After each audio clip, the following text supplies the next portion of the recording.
espejo de la plantación Mertels. Escucha, acércate un poco más, porque esta historia, aunque muchos la repiten como si fuera un simple murmullo del pasado, tiene algo que pesa, algo que inquieta. Y antes de que sigas, debo advertirte, hay ciertos lugares en el mundo que guardan sombras tan finas, tan antiguas, que uno siente que lo observan incluso antes de cruzar la puerta. La plantación Mertels es uno de ellos. Un sitio real, ubicado en St. Francisville, Luisiana, construido hacia 1796 por el general David Bradford. Sí, ese mismo Bradford que huyó tras la rebelión del whisky. Pero tú me pediste la versión que conectan muchos viajeros mexicanos, los que contaban que un objeto en particular, un espejo traído a México y devuelto décadas después, llevaba consigo algo que nunca debió moverse de esa casa. Y eso es lo que voy a narrarte. Dicen que todo comienza con ese objeto, un espejo de gran marco nogal tallado, colocado originalmente en el pasillo izquierdo del primer piso de la mansión. Un espejo común a simple vista, pero con un historial marcado por tragedias documentadas, como la muerte de Sarah Woodruff y dos de sus hijas en 1823, víctimas de enfermedad. Eso es verídico, está en los registros de la plantación. Solo que en la tradición oral, desde tiempos antiguos, se decía que sus almas quedaron atrapadas allí, en aquel cristal. Como si el espejo se hubiera convertido en una frontera rota entre lo que fue y lo que sigue siendo. Y aquí surge la primera interrogante. ¿Por qué, si ese espejo era tan común, tantos visitantes aseguraban ver manos pequeñas marcadas en el vidrio, incluso después de ser limpiado? ¿Por qué algunos afirmaban ver figuras detrás de ellos, figuras que no aparecían cuando se volteaban? Ahora bien, ¿qué tiene esto que ver con México? Ya llegaremos ahí. Pero antes debes entender la raíz, el origen, el peso de lo que ocurrió en esa casa real, de madera y fantasmas, una mansión que sigue en pie. Porque sin comprender de dónde viene la sombra, jamás podrás entender por qué alguien decidió traer ese espejo más de 1000 kilómetros al sur, y por qué lo devolvieron con más prisa de la que lo llevaron. Mira, antes de seguir, imagina la plantación Mertels en la década de 1890.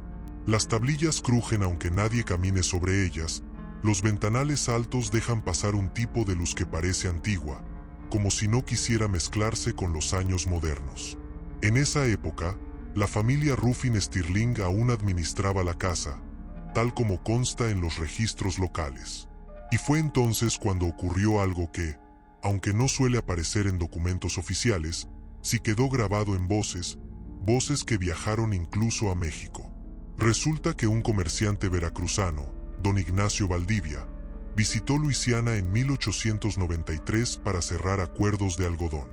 Hombre serio, educado, práctico, acostumbrado a ver el mundo sin supersticiones.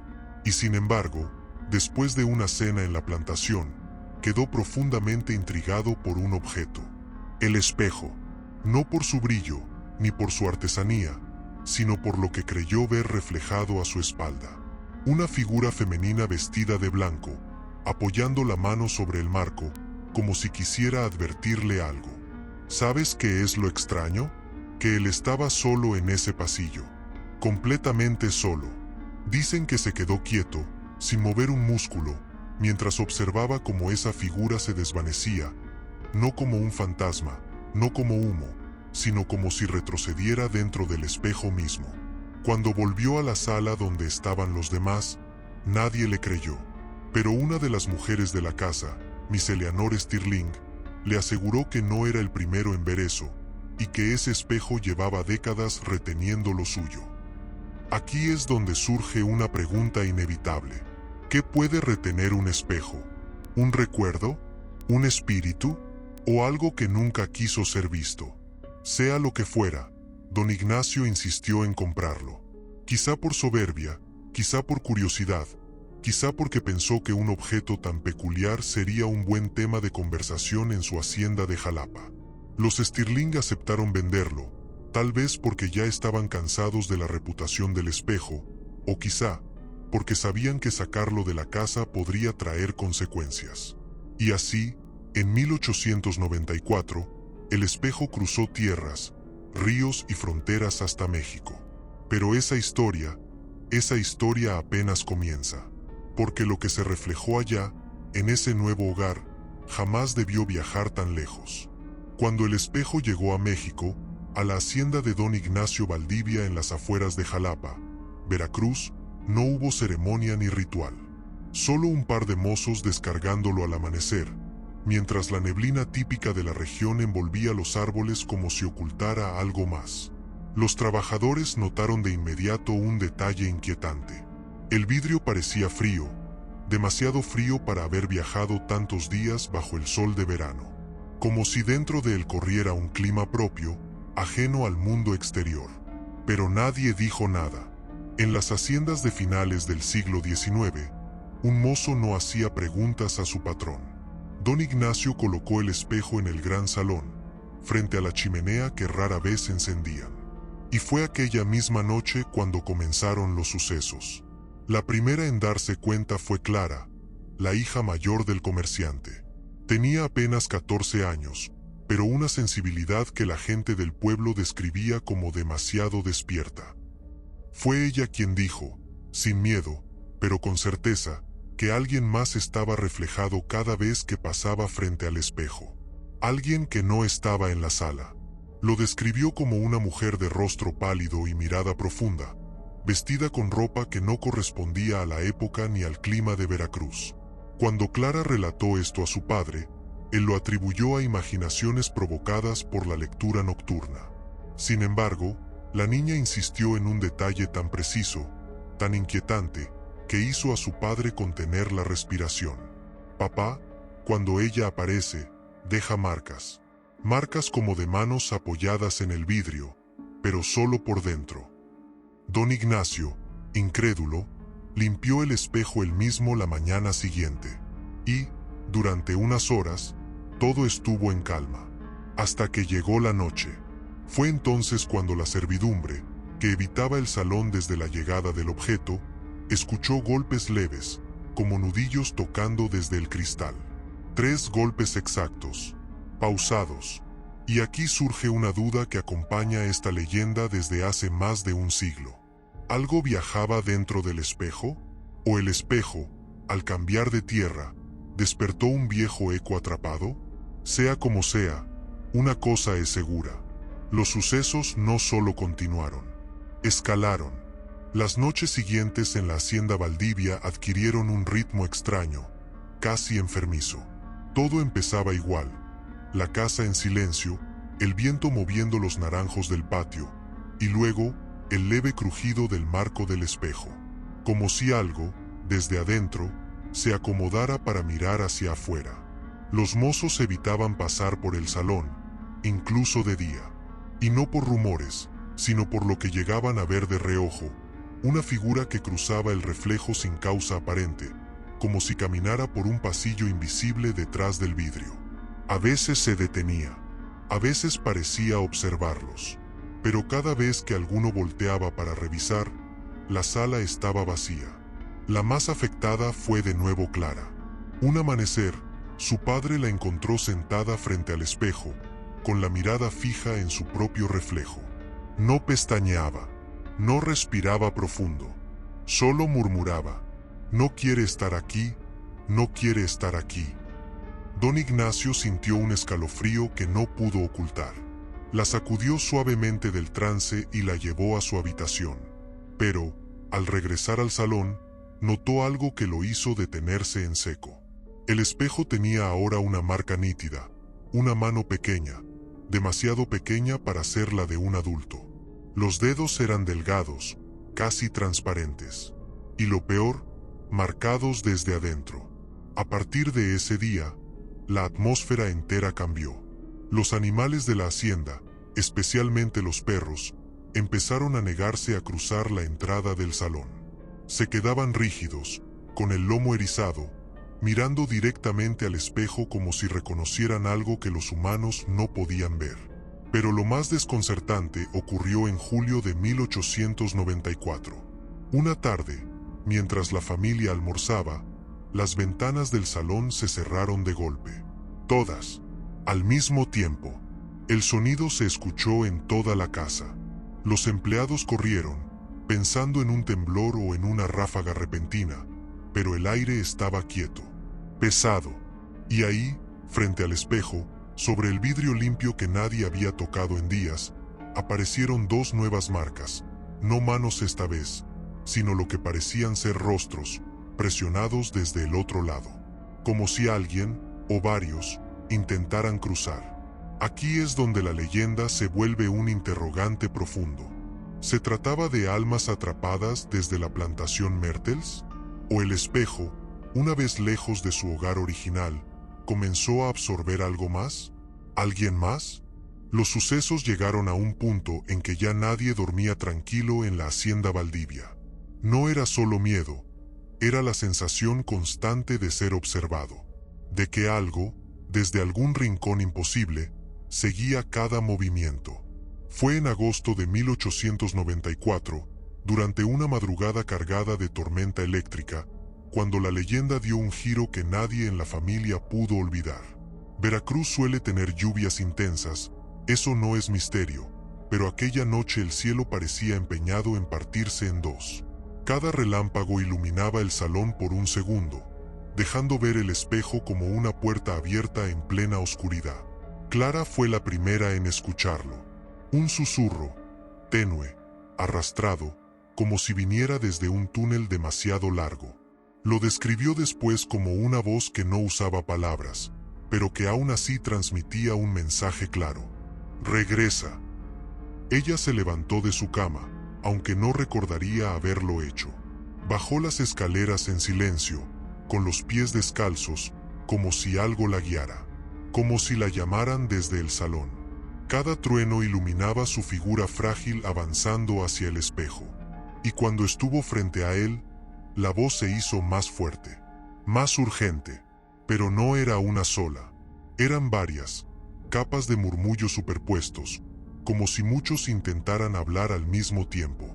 El espejo comenzó a empañarse desde adentro, no por vapor, no por calor, sino como si una respiración profunda, una respiración ajena, llenara el cristal. Clara levantó la mano para tocarlo, y justo cuando sus dedos rozaron la superficie, un relámpago iluminó el reflejo. Don Ignacio y dos mozos bajaron corriendo apenas escucharon los gritos. Pero lo que vieron los detuvo como si hubieran chocado contra un muro invisible. Clara estaba frente al espejo, pero no sola en su reflejo. A su lado, reflejada con la precisión que solo un cristal puede dar, había una mujer vestida de blanco, de rostro largo y ojos hundidos, una figura que, al mirar directamente a don Ignacio desde el espejo, sonrió. Una sonrisa lenta, filosa, como si reconociera al dueño de la casa. Y lo más escalofriante, esa figura no estaba en la habitación, solo en el reflejo. Cuando Clara perdió el equilibrio y cayó hacia atrás, el espejo dejó ver un segundo rostro, uno infantil, pegado al vidrio, como si estuviera intentando respirar a través de él. Aquel instante marcó un antes y un después. Algo en la hacienda cambió esa noche.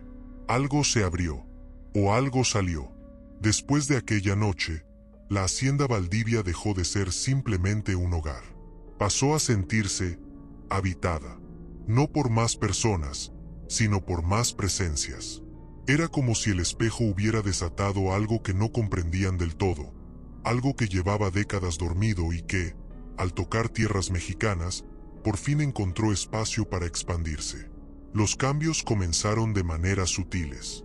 Los objetos del salón aparecían en posiciones distintas, aun cuando todos juraban no haberlos tocado. Las sillas amanecían alineadas frente al espejo, como si alguien las hubiera preparado para un público invisible. Y por las madrugadas, justo a las 3, hora que muchos consideran más espiritual que terrenal, se escuchaban pasos en el corredor, pasos que nunca se acercaban, solo caminaban de un lado a otro, como midiendo la casa. Los empleados se empezaron a renunciar. No querían pagar con el alma algo que no comprendían, decían. Y lo más inquietante es que hasta los animales parecían darse cuenta del cambio. Los caballos se negaban a entrar a los establos cercanos al salón. Los perros dormían en rincones donde el espejo no los alcanzara, siempre con el mismo lamento áspero en la garganta. Pero el detalle que terminó de convencer a don Ignacio de que algo había cruzado aquella noche fue un descubrimiento hecho por casualidad.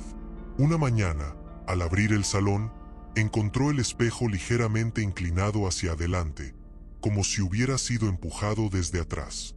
No había viento, ni temblor, ni persona alguna que pudiera haberlo movido. Y sin embargo, allí estaba, inclinado como si alguien hubiera intentado salir o entrar. La tensión aumentaba día tras día. Clara enfermó de un cansancio extraño, un agotamiento sin causa médica. Los médicos veracruzanos que la revisaron aseguraron que era solo estrés, quizá lecturas nocturnas o fantasías juveniles. Pero ninguno supo explicar por qué la niña despertaba cada mañana con la misma frase temblando en los labios. No quiere quedarse aquí, y ahora tampoco quiere regresar. Esa frase sembró una duda que atormentó a don Ignacio más que cualquier aparición. ¿Y si el espejo no contenía una sola presencia, sino varias? ¿Y si, al traerlo a México, no solo despertó un mal antiguo, sino que también atrajo otros nuevos? Lo cierto es que la hacienda empezó a mostrar señales de desgaste espiritual.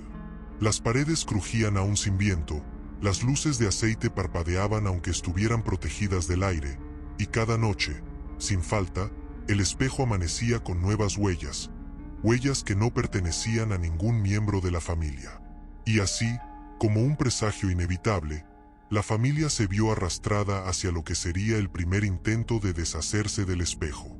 Un intento que no salió como esperaban. Cuando la situación se volvió insoportable, don Ignacio tomó una decisión desesperada. No era un hombre supersticioso, pero tampoco era ciego. Lo que ocurría en su casa no tenía explicación lógica. Y si el origen de todo estaba en aquel espejo, entonces debía sacarlo de la hacienda antes de que algo peor sucediera. Así que en septiembre de 1894, llamó a 2 de los trabajadores que aún no habían renunciado y les ordenó llevar el espejo lejos, lo más lejos posible del hogar. No explicó demasiado. Solo dijo que debían dejarlo en un viejo almacén que la familia poseía en un terreno apartado, camino a Coatepec. Un sitio al que no iba nadie, un sitio que no tenía ventanas, un sitio donde, creía él, el espejo no podría seguir observando. Los hombres obedecieron, aunque con un nerviosismo evidente. Cuando bajaron el espejo por la escalinata, notaron una cosa que ninguno de ellos quiso comentar en voz alta. El vidrio parecía más oscuro. No sucio, oscuro, como si hubiera perdido su reflejo natural. Como si estuviera absorbiendo la luz de la casa en lugar de devolverla. El trayecto hacia el almacén debería haber sido simple, pero a medio camino, algo inexplicable sucedió. Los caballos se detuvieron en seco. Sin motivo. El aire, según contaron después, se volvió denso, espeso, como si estuvieran respirando agua en vez de oxígeno. Y el carruaje comenzó a temblar. No por movimiento, sino como si algo adentro, algo que no era el espejo físico, se agitara. Uno de los hombres juró que escuchó un golpe dentro del cristal. Otro dijo haber visto una silueta moviéndose en el reflejo del vidrio, aún cubierto por una manta gruesa.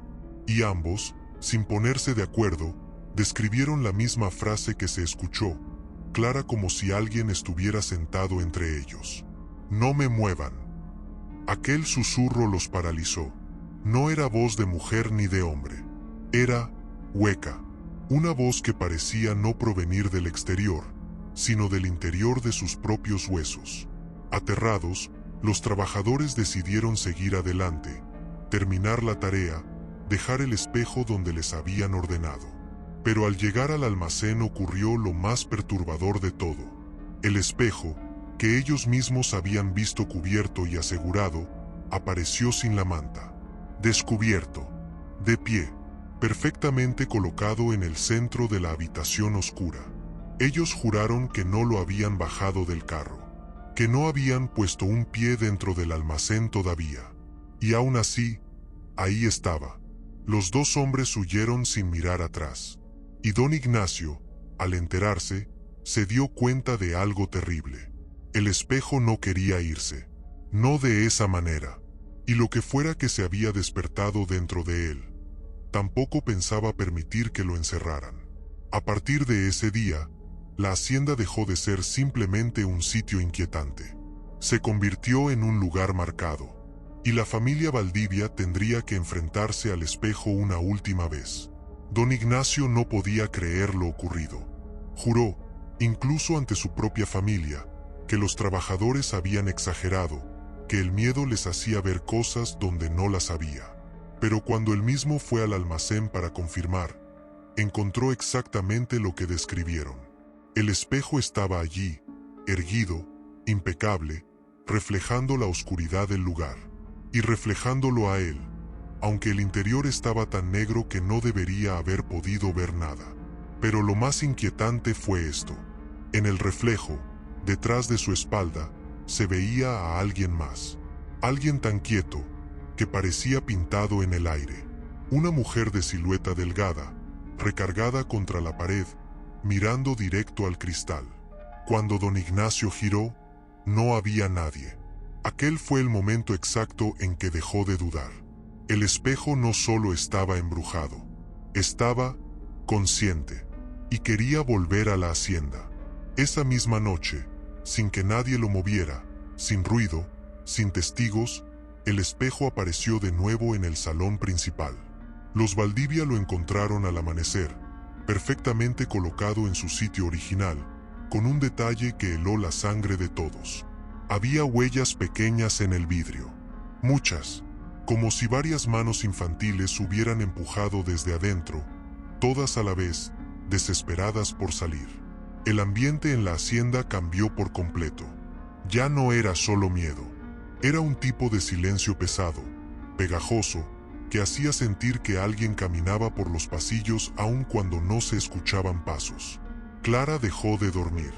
Las noches enteras las pasaba temblando, asegurando que escuchaba golpes en la pared detrás de su cama, golpes que venían acompañados siempre de la misma frase susurrada: «Devuélveme». Y con cada día que pasaba, el espejo parecía mostrar más figuras. No una, no dos, sino varias, todas difusas, como si lucharan por distinguirse.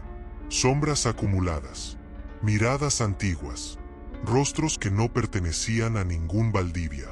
La familia, desesperada, llamó a curanderos de la región. Y uno de ellos, un hombre mayor de Coatepec, fue el único que aceptó entrar al salón. Lo observó en silencio durante largos minutos.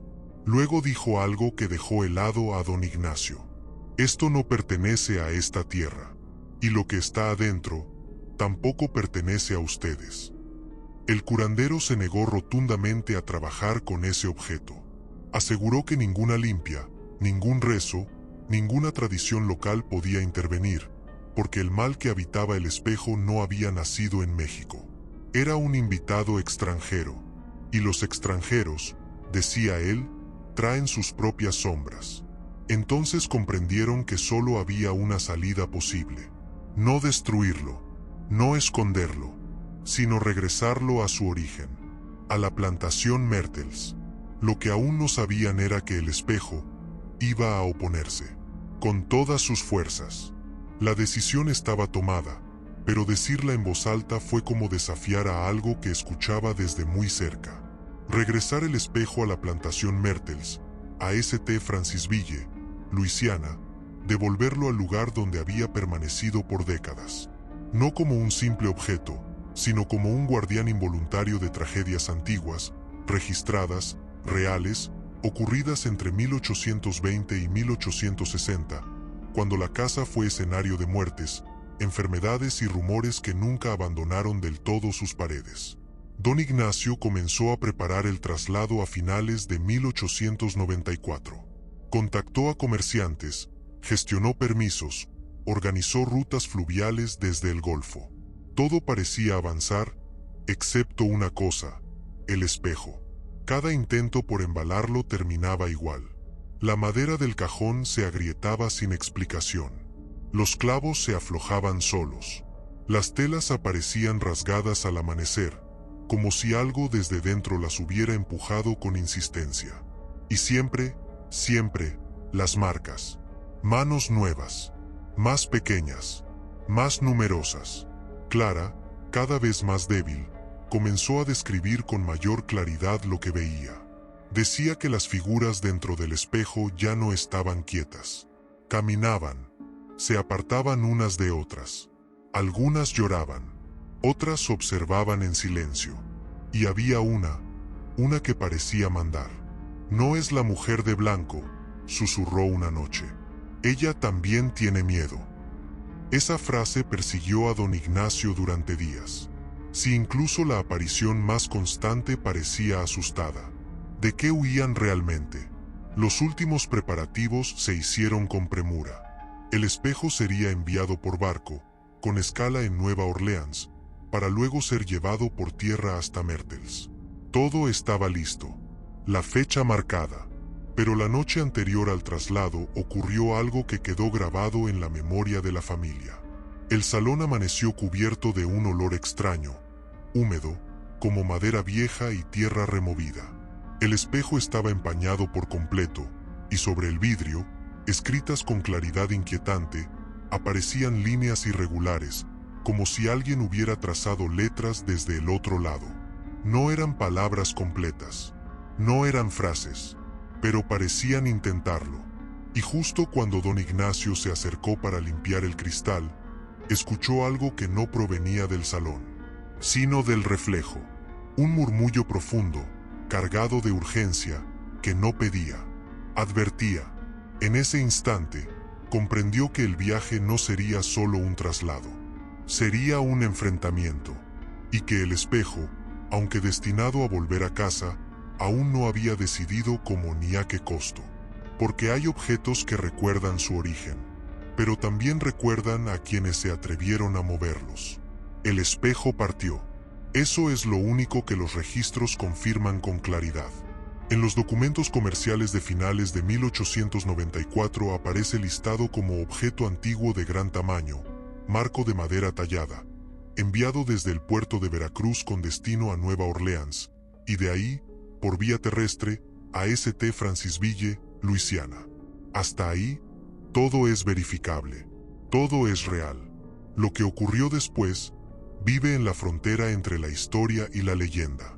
En la hacienda Valdivia, tras la partida del espejo, el silencio regresó. No de inmediato, no como alivio, sino como un eco que se iba apagando poco a poco. Clara comenzó a recuperar fuerzas. Los animales volvieron a cruzar el salón. Las noches, aunque inquietantes, ya no estaban cargadas de esa presión invisible que parecía empujar desde las paredes. Pero don Ignacio nunca volvió a dormir tranquilo. Decía que, en sueños, veía el espejo apoyado en el pasillo de una casa antigua, rodeado de sombras que no gritaban, observaban. Como si esperaran, como si supieran que, tarde o temprano, alguien volvería a mirarlas. En la plantación Mertels, por su parte, ocurrió algo que muchos visitantes actuales siguen mencionando en voz baja. A finales del siglo XIX, poco después de la llegada de un espejo restaurado, aumentaron los reportes de apariciones. Figuras infantiles, una mujer vestida de blanco, manos marcadas en el vidrio que no desaparecían con limpieza alguna. Nada de esto figura en actas oficiales, pero tampoco ha dejado de contarse. Y aquí es donde la leyenda se vuelve incómoda, porque nadie puede afirmar que el espejo volvió a encerrar lo que había liberado. Tampoco que esas presencias fueran exactamente las mismas. Algunos dicen que el objeto regresó cambiado. Otros aseguran que no todo volvió con él. Y entonces queda la última pregunta, la que nunca tiene respuesta definitiva. ¿El espejo fue una prisión? ¿O solo una puerta? Porque si algo quedó claro en esta historia, real en lugares, fechas y personas, es que hay objetos que no están hechos para viajar, y hay memorias que no aceptan el olvido. Así que si algún día visitas la plantación Mertels y pasas frente a un espejo antiguo, no te acerques demasiado. Nunca sabes quién podría estar mirándote desde el otro lado.